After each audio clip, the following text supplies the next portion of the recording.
Hello guys, कैसे हैं आप सब। मैं हूं आपका मेंटोर अर्जुन दुआ। आपका मेरे चैनल एनसीईआरटी मैथ गुरु पर स्वागत है।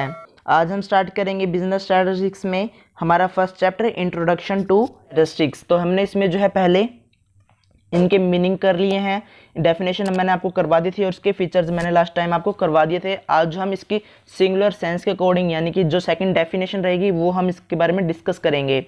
तो जो पिछली क्लास में हुआ था मैं एक बार शॉर्ट में आपको बता देता हूँ। पहले हमने इंट्रोडक्शन किया था, फिर ओरिजिन किया था, फिर मीनिंग ऑफ स्टैट्स किया था। इसमें हमारे पास दो चीज़ें थी, प्लूरल और सिंगुलर, एकदम सही बताया। उसके बाद हमने सिंगुलर जो है स्टार्ट करेंगे और प्लूरल में हमने उसकी डेफिनेशन और उसके फीचर्स कंप्लीट कर लिए थे। अगर आपको अब तक प्लूरल के बारे में नहीं पता कि प्लूरल सेंस में स्टैटिस्टिक्स का क्या मतलब होता है तो मेरी पिछली वीडियो जाकर जरूर देखें। चलिए आज हम अपनी जो है नई डेफिनेशन सिंगुलर सेंस में स्टैट्स का मतलब क्या होता है वो डिस्कस करेंगे। तो पहले सिंगुलर सेंस का मतलब मैंने आपको बता दिया था कि किस तरह से उसका क्या मतलब रहेगा। उसमें जो है हमारे पास अलग अलग मेथड रहते हैं, स्टैटिस्टिकल मेथड कह सकते हैं, कि उसके बारे में हम उसको डिस्कस करते हैं। तो यहाँ पर जो है डेफिनेशन आप कोई सी भी एक याद कर सकते हैं। तो जैसे कि मैंने आपको बताया था सिंगुलर सेंस जो है स्टैट्स में उसका क्या मतलब रहता है, साइंस ऑफ स्टैटिस्टिक्स और स्टैटिकल मेथड, यानी कि उसके मेथड रहते हैं। मेथड कौन कौन से रहते हैं, टेक्निक्स कौन से होते हैं, collection, classification, presentation, analysis, interpretation of quantitative data, यानी कि क्वांटिटेटिव डाटा को हम कलेक्ट करते हैं, क्लासीफाई, फिर प्रेजेंटेशन करते हैं, यानी कि उसको प्रेजेंट करते हैं, फिर एनालाइज करते हैं, फिर उसके बाद इंटरप्रिटेट करते हैं। तो डेफिनेशन जो आपको आसान लगे आप वो डेफिनेशन कर सकते हैं। मैं आपको यहाँ पर जो डेफिनेशन करवाऊंगा वो देखिए कौन सी रहेगी। स्टैटिस्टिक्स में be defined as the collection, presentation, analysis and interpretation of numerical data. ये डेफिनेशन मैंने आपको इसलिए करवाई क्योंकि आपको इस चीज़ के फीचर्स भी याद रह जाएंगे कि फीचर्स इसमें कौन कौन से थे। तो यहाँ पर देखिए जो इसके फीचर्स रहेंगे उसके बारे में भी हम डिस्कस करेंगे। तो सबसे पहला फीचर देखिए जो इसमें दिया गया है नाम वो रहेगा कलेक्शन, फिर प्रेजेंटेशन, फिर एनालिसिस, फिर इंटरप्रिटेशन एंड फिर हमारे पास इस तरह से ये 5 नाम हो जाएंगे। तो देखिए यहाँ पे फीचर ऑफ स्टैटिस्टिक्स कौन कौन से रहेंगे। सबसे पहले हमारे पास रहेगा कलेक्शन ऑफ डाटा। तो सबसे पहले यहाँ पर बात रहती है कलेक्शन ऑफ डाटा का क्या मतलब है। तो डाटा जैसे कि मैंने आपको पहले भी बताया था, डाटा और इन्फॉर्मेशन दोनों अलग अलग होते हैं। डाटा हमारे पास कह सकते हैं कि एक रॉ मटेरियल है, और जब डाटा को हम प्रोसेस करते हैं यानी कि उनके अंदर हम अलग अलग चेंजेस लाते हैं डाटा में, फिर उसके बाद हमारे पास उसकी इन्फॉर्मेशन आती है, यानी कि उसका कंक्लूजन हम उस इन्फॉर्मेशन से निकाल सकते हैं। डाटा से कंक्लूजन हम नहीं निकाल सकते।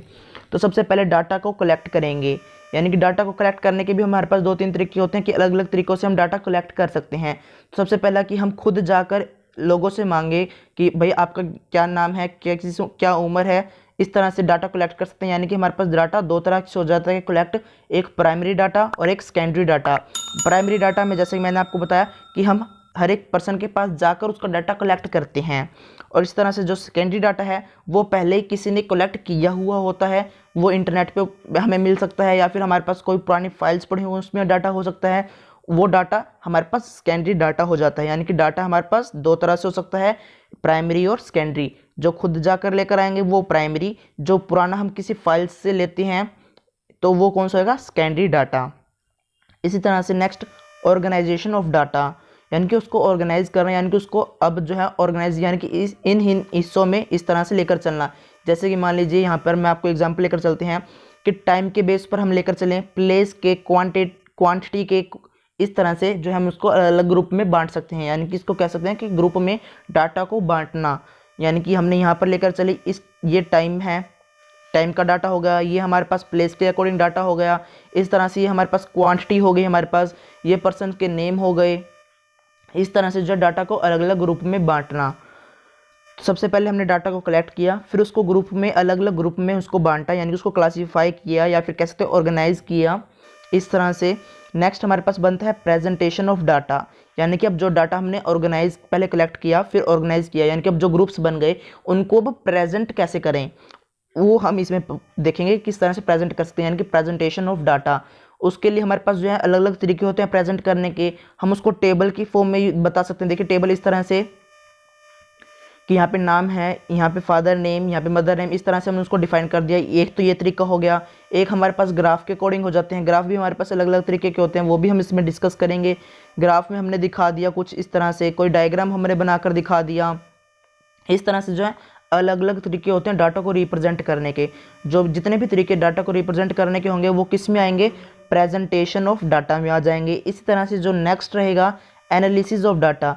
एनालिसिस ऑफ डाटा का मतलब जिसको अब एनालाइज करेंगे हम, डाटा को अलग अलग चीज़ों में अलग अलग करेंगे। यानी कि जैसे कि यहाँ मान लीजिए, जैसे कि हमने पहले भी पढ़ा हुआ है स्टैट्स में मेन, मोड और मीडियन, उसकी बात भी हम इसमें करेंगे। वेरिएशंस कितनी है, कोरिलेशन इनमें है, रिग्रेशन क्या है, इनमें अलग अलग तरीक़ों से हम इनका जो है कंक्लूजन निकाल लेंगे। तो यहाँ पे इसका जो ये फोर्थ स्टेप रहेगा, इससे हम कंक्लूजन ड्रॉ कर सकते हैं। ये जो है एनालाइज, ये एक इम्पोर्टेंट पार्ट रहता है इसके अंदर। और इसके अंदर जो डाटा है वो एनालाइज किस किस तरीके से कर सकते हैं, measure of central tendency, measure of variation, correlation, और बहुत से तरीके होते हैं कि इनको एनालाइज कर सकते हैं। यानी कि कुछ फॉर्मूला बेस्ड होते हैं। यानी कि जैसे कि अगर हम इसमें बात करते हैं मेजर ऑफ सेंट्रल टेंडेंसी, इसमें मेन, मोड और मीडियन आता है। इन तीनों में क्या रहता है, फॉर्मूला रहता है, एक तरीका होता है कि इस तरह से हमने इसको सॉल्व करना है। तो वो किस में होगा, एनालिसिस ऑफ डाटा में। इसी तरह से नेक्स्ट है हमारे पास इंटरप्रिटेशन ऑफ डाटा। अब उसको इंटरप्रेट करेंगे, यानी कि जो हमने बनाया फॉर्मूला, उस जो फॉर्मूला हमारे पास रहा उससे जो हमने रिजल्ट निकाला उसको इंटरप्रेट करना, यानी कि उनको दूसरों के सामने बताना कि इससे हमारे पास ये रिजल्ट रहा। तो इन सब के बारे में हम कहाँ पे डिस्कस करते हैं, इंटरप्रिटेशन ऑफ डाटा में। देखिए under this method conclusions are drawn after analysis the data. यानी कि जो एनालाइज हमने डाटा कर लिया उसके बाद ये स्टेप आता है, two or more kinds of data are compared and conclusion drawn. यानी कि जैसे कि मैंने आपको बताया, दो या दो से ज़्यादा डाटा हमारे पास जब भी होगा उसको हम पहले सॉल्व कर लेंगे, उससे इन्फॉर्मेशन बेस्ड हम निकालेंगे, फिर उसका कंक्लूजन निकालेंगे। यानी कि डाटा को जब हम मॉडिफाई कर लेते हैं, उससे जो हमारा इन्फॉर्मेशन आती है उसको जो हम कंपेयर करें तो उससे हम कंक्लूजन निकाल सकते हैं। तो ये सब हमने बात की इसके अंदर सिंगुलर सेंस में। तो सिंगुलर सेंस में सबसे पहले हमने इसका मीनिंग किया, फिर उसकी डेफिनेशन एक की, डेफिनेशन के बाद हमने इसके 5 फीचर्स या फिर कह सकते हैं कि करैक्टरिस्टिक्स हमने यहाँ पर रीड की हैं। उसके बाद जो हम नेक्स्ट क्या करेंगे, स्कोप ऑफ स्टैटिस्टिक्स, तो वो हम अगले वीडियो में करेंगे। अगर आपको वीडियो अच्छी लगे वीडियो को लाइक कीजिए, दोस्तों को शेयर कीजिए। अगर आप हमारे चैनल पर नए हैं चैनल को सब्सक्राइब करें, बेल आइकन को प्रेस करें ताकि आपको बिजनेस स्टैटिस्टिक्स से रिलेटेड नए नए वीडियोज़ की नोटिफिकेशन सबसे पहले मिल जाएँ।